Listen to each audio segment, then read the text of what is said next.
అందరికీ వందనాలు. బ్రదర్ రాజు పదే పదే కామెంట్ పెడుతున్నారు, బ్రదర్ నా కొరకు ప్రార్థన చేయండి అని. మీ నంబర్ నా దగ్గర లేదు బ్రదర్. సో వీడియోలో కామెంట్ పెడుతున్నారు కాబట్టి మీకు ధైర్యం విశ్వాసం రావాలని, మీరు ధైర్యంగా ఉండాలని మీ కొరకు నేను ప్రార్థన చేయాలని ఇష్టపడుతున్నాను. పరిశుద్ధ మా మంచి యేసయ్య, మా గొప్ప దేవ, మీకే వేలాది వందనాలు చెల్లించుకునిచున్నాం తండ్రి. ఈరోజు మేము ఇలా ఉన్నామంటే కేవలం మీ కృప, మీ దయ వలన మాత్రమే మేము బ్రతుకుతున్నాము నాయన. నీకు కుమారుని హస్తానికి అప్పగిస్తున్నాను నాయన.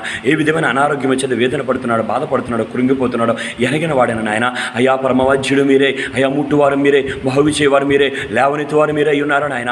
అయ్యా నీవే కనికరమని చూపాడు నాయన. మీరు సిలువలో కాచిన రక్తము ద్వారా మా ప్రతి బలహీనతలకు విడుదల ఉందని మేము నమ్ముతున్నాము నాయన. నీ యందు విశ్వాసం ఉంచేట తోడనే ఓ గొప్ప కార్యం మా యొక్క జీవితాలలో జరిగి ఉన్నది నాయన. నీ యొక్క కుమారుడి జీవితంలో కూడా మీరే జరిగించండి, ఆ బలహీనతని విడిపించండి. నీ కొరకు నమ్మకమైన సాక్షిగా స్తుతించి కుమారుడుగా నీవే నిలవబెట్టండి. ప్రతి బలహీనతను యేసు నామములో బంధిస్తున్నామయ్యా. నీ కొరకు నమ్మకమైన సాక్షిగా నిలవబెట్టండి, నీవే ధైర్యపరచండి. కుమారుడు కాపుదలు వచ్చామని యేసు పరిశుద్ధ నామములో అడుగుచున్నాము.